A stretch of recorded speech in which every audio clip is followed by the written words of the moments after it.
This week's episode of Sgt McSnuffly and the Disappearance of the Riverside ladies. It was Saturday. McSnuffly had been hoping for a quiet morning. He'd had enough of the office for 1 week. Outside, it was November. Though it had been a dreadfully slow week, as his kibble count lay testament, McSnuffly was determined to have the day off. His bag was packed, and he was hoping for a game with the boys.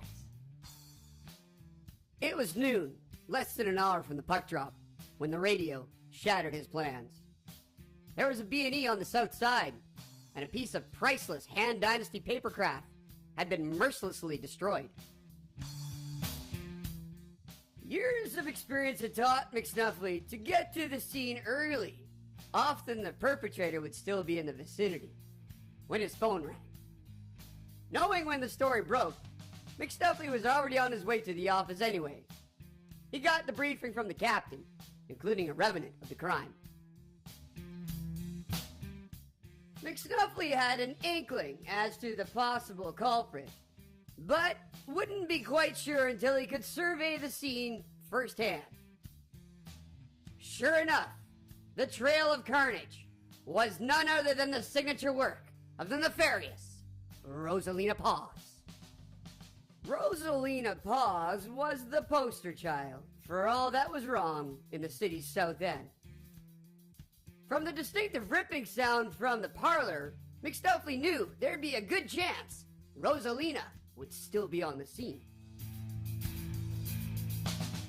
It was entirely frustrating to miss an afternoon at the rink with the boys.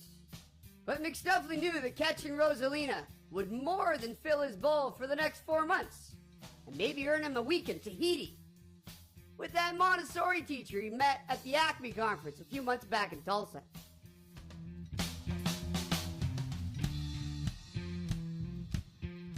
First, he had to catch Rosalina, then Tahiti.